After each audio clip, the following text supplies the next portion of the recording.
네, 오늘은 제가 말씀드린 대로 하박국 서론에 대해서 말씀을 드리도록 하겠습니다.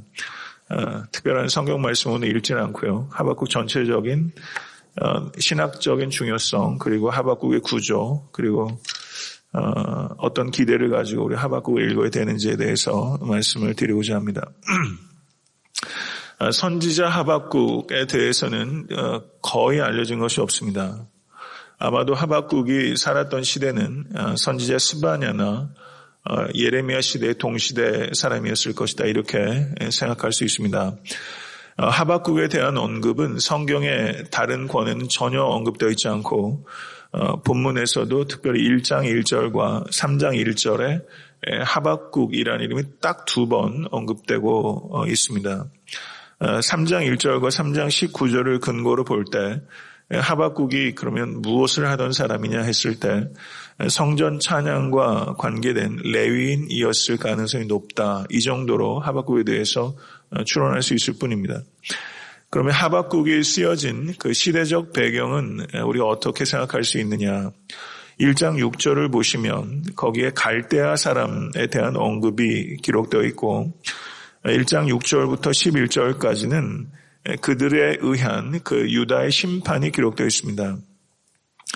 유다 사회, 남유다 사회가 갈수록 폭력성이 난무하고 무법천지가 되어갔던 시기에 외세는 바벨론이 패권을 장악하고 바벨론의 위험이 극심해지던 그런 상황이 하박국의 배경이라고 할 수 있습니다.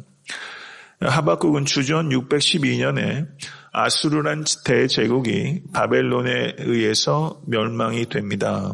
그리고 바벨론이 패권 세력으로 전면으로 부각하게 됩니다. 그리고 바벨론에 의해서 남유다 사람들이 첫 번째 포로로 잡혀간 것이 주전 597년입니다.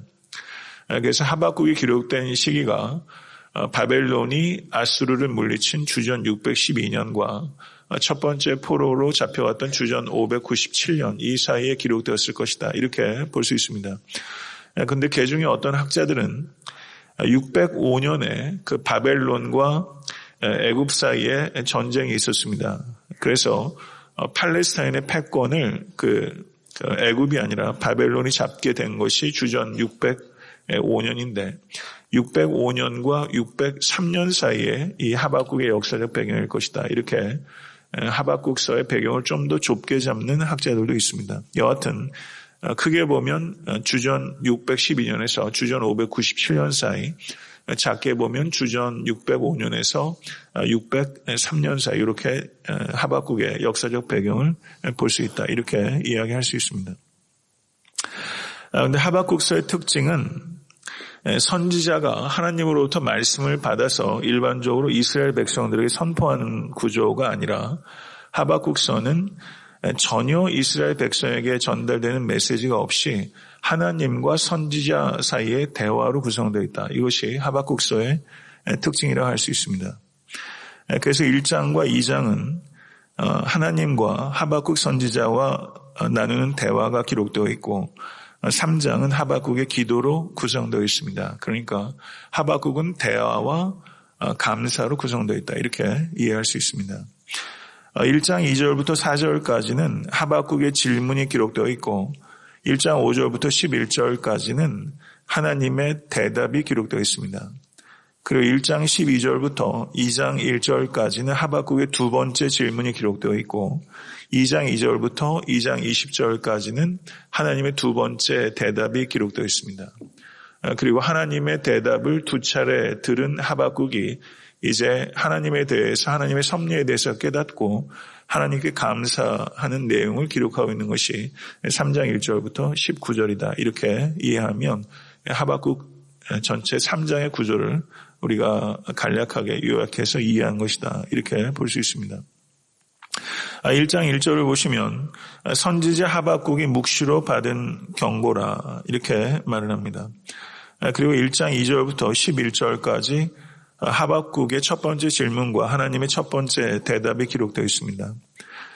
그리고 유다 사회에 만연한 시대적 상황을 하박국이 표현하고 있고요. 그리고 그것이 죄악과 폐역과 겁탈과 강포와 변론과 분쟁이다. 이렇게 6가지 상황으로 하박국이 유대 상황을 요약하고 있습니다. 지금 우리 한국 사회가 직면하고 있는 그 사회상과 무엇이 같고 무엇이 다른지 우리가 생각해 볼 수 있을 것입니다. 그래서 하박국은 한마디로 남유다의 상황이 율법이 해이해지고 정의가 전혀 실현되지 않는 것이 남유다의 상황이다. 이렇게 폭로하고 있고, 그리고 하박국의 첫 번째 질문은 이렇게 율법이 해이해지고 정의가 전혀 실행되지 않는데 하나님 왜 개입하지 않으시고 침묵하십니까? 이것이 하박국의 첫 번째 질문입니다. 이것은 일종의 항의성 질문이라고 할 수 있습니다. 이것에 대한 하나님의 대답이 기록되어 있는 것이 1장 5절부터 11절입니다. 남유다의 죄악상에 대해서 하나님 왜 침묵하십니까? 그랬더니 하나님 뭐라고 말씀하시냐면 나는 바벨론을 들어서 남유다를 칠 것이다. 이렇게 대답하셨습니다.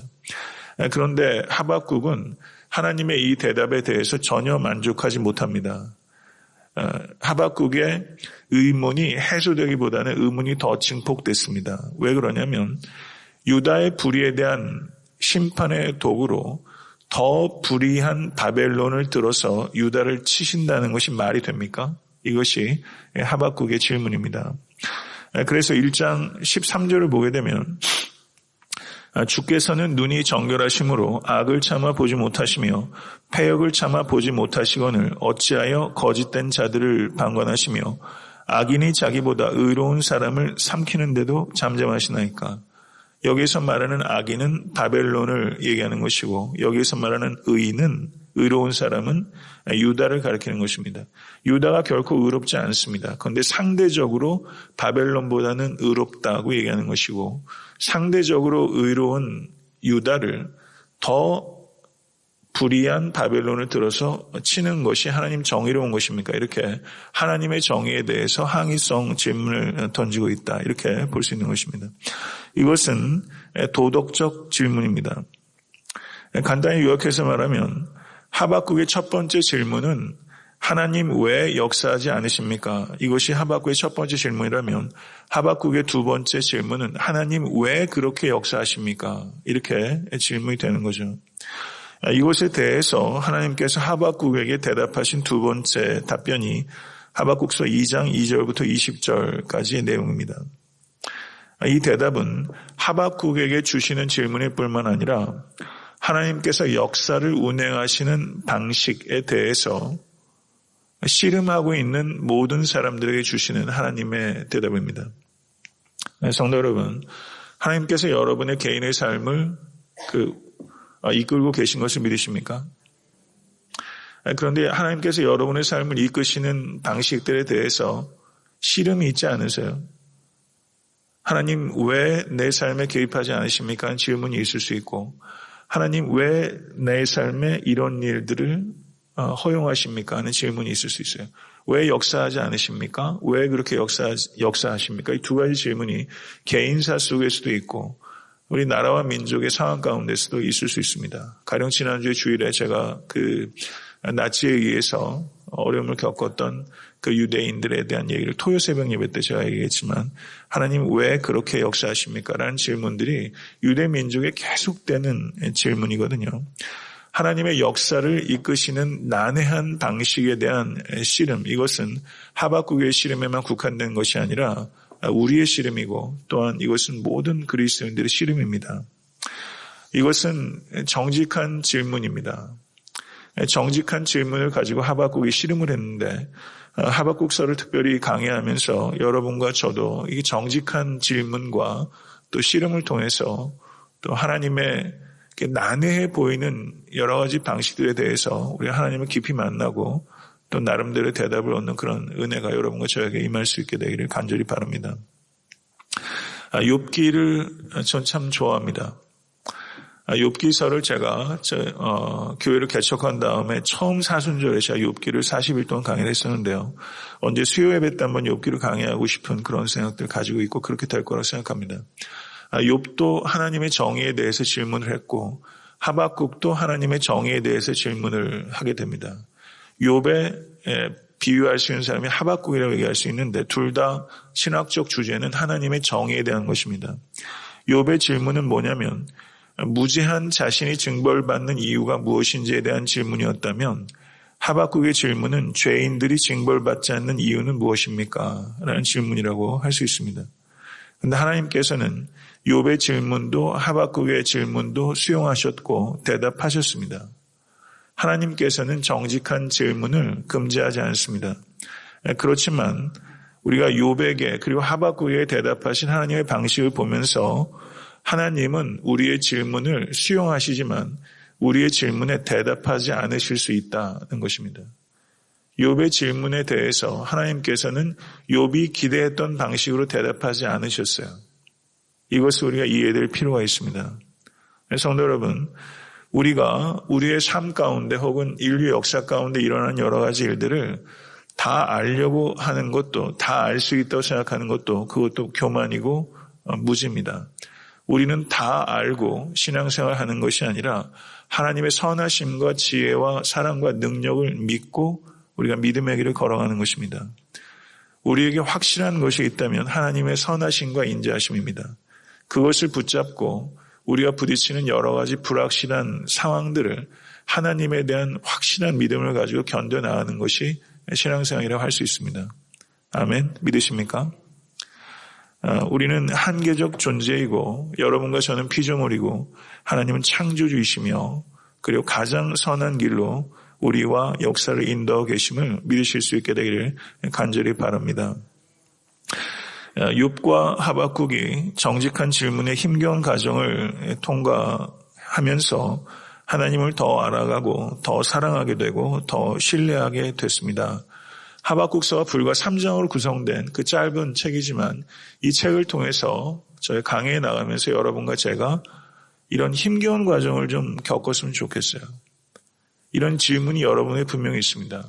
이런 질문을 통해서 하나님을 더 알아가고 더 사랑하게 되고 더 신뢰하게 된다면 우리는 하박국서를 바르게 이해한 것이다. 이렇게 볼 수 있습니다. 하나님의 대답이 2장 3절과 4절에 기록되어 있습니다. 한번 보시죠. 이 묵시는 정한 때가 있나니 그 종말이 속히 이르겠고 결코 거짓되지 아니하리라. 비록 더딜지라도 기다리라. 지체되지 않고 반드시 이르리라. 보라, 그의 마음은 교만하여 그 속에서 정직하지 못하나 의인은 그의 믿음으로 말미암아 살리라. 아멘. 정한 때가 있습니다. 여기서 정한 때가 있다라고 표현했을 때 이것은 이 원어적인 의미는 그 여인이 아이를 잉태하게 되면 정한 때에 해산하지 않습니까? 이것은 정해진 이치예요. 하나님의 때에 하나님의 약속은 다 성취된다는 것입니다. 이것을 믿으실 수 있는 여러분과 제가 될 수 있게 되길 바랍니다. 바벨론에게 심판이 임하게 될 것이다. 왜 하나님, 왜 더 불의한 바벨론을 통해서 유대를 심판하십니까? 했더니 하나님께서 바벨론을 심판할 것이다 라고 말씀하셨어요. 그리고 2장 14절을 한번 보시게 되면 이는 물이 바다를 덮음같이 여호와의 영광을 인정하는 것이 세상에 가득함이니라. 우리가 찬양할 때 이 구절 인용한 가시펠 많이 부르지 않습니까? 하나님의 영광이 이 땅에 가득하게 될 때가 올 것입니다. 믿으십니까? 바벨론의 영광은 부끄러움과 그리고 불명예로 바뀌게 될 것이다. 이것이 하나님의 말씀입니다. 그러나 그 일은 즉각적으로 이루어지지 않는다는 것입니다. 때가 되면 그렇게 될 것이다. 이렇게 말씀하셨습니다. 그러면 성도 여러분, 우리가 하박국을 통해서 우리가 배워야 되는 것은 무엇이냐면 약속과 성취 사이를 사랑하는 것이 그리스도인이다. 이렇게 볼 수 있어요. 약속과 성취 사이를 살아가요. 그러면 하박국이 살아가는 약속은 무엇입니까? 바벨론의 멸망입니다. 그러나 눈앞에 닥친 것은 바벨론에 의한 유다의 멸망이에요. 바벨론의 멸망은 이루어질 것이지만 지금 즉각적으로 이루어지지 않아요. 그러니까 믿는 사람은 어떻게 살아갑니까? 약속과 성취 사이를 살아가는 사람이에요. 그리고 하나님의 때에 하나님의 방법으로 하나님의 역사가 나타나게 될 것을 믿는 사람입니다. 할렐루야, 믿으십니까? 믿음이 없는 사람은 고난이 닥치면 쓰러지고 믿음이 없는 사람은 유혹이 닥치면 타협합니다. 여러분 정치적인 어떤 성향을 떠나서 어쨌든 유승민 씨랑 같이 탈당했던 사람들이 자유당으로 13명이 다시 돌아가면서 또 한 사람은 오락가락했는데요. 그걸 잘했다 못했다 평가를 떠나서 참 유치하지 않습니까? 정치적인 유불리를 따지고 그들이 얘기하는 대의 명분은 사실 애시당초부터 없었던 거죠. 예. 저는 그 사람들이 고난 앞에서는 쓰러지고 이익 앞에서는 부끄러움도 없고 이익 앞에서 유혹 앞에서는 타협하는 것이 세상 사람들입니다. 믿음이 없기 때문입니다. 최소한 자기가 생각하는 정치 철학에 대한 믿음도 없기 때문에 그렇게 사람들이 조변스럽게 하면서 유치한 모습을 보이는데요. 사랑하는 성도들, 우리는 어떤 사람입니까? 약속과 성취 사이를 살아가는 사람이다. 이것을 살아간다는 것을 우리가 기억할 때 저를 한번 따라 하시죠. 고난 속에서 단련되며 유혹 앞에서 정결해진다. 이렇게 살아가실 수 있는 여러분과 제가 될 수 있게 간절히 바랍니다. 고난 앞에서 단련되고 유혹 앞에서 정결해지는 것이죠. 그게 믿는 사람입니다. 쉽지 않은 일입니다. 성령을 의지하면 그렇게 되어가는 줄로 믿으실 수 있게 되기를 간절히 바랍니다. 이렇게 하나님의 대답을 들은 하박국이 하나님께 기도하기 시작합니다. 그것이 3장의 내용이에요. 3장 전체는 하박국의 감사의 기도의 내용이라고 볼 수 있습니다. 그 내용들은 하나님께서 하셨던 위대한 일들을 기억하고 하나님께서 하실 일들을 신뢰하는 거예요. 이게 성도예요. 하나님께서 하신 일들을 기억하고 하신 일들을 기억하고 하실 일들을 기대하는 거예요. 그러니까 기억하고 기대하는 거예요. 아멘. 그럼 기억하고 기대하면서 우리는 어떻게 해요? 기다리면서 살아요. 약속의 성취를. 기자라는 말과 좀 연관이 된다고 볼 수 있어요. 하신 일들을 기억하고 하실 일들을 기대하면서 우리는 믿음으로 기다리면서 살아요. 그래서 하박국이 뭐라고 말합니까? 바벨론으로부터 남유다가 완전히 패망하게 될 그 역사적 사실이 지금 눈앞에 있어요. 그러니까 하박국은 두려워서 덜덜덜덜 떨린다고 표현해요. 정직하게 표현합니다. 그렇지만 다리가 후들후들 떨리지만 하박국은 겁먹지 않습니다. 떨리지만 굳건하게 서 있어요.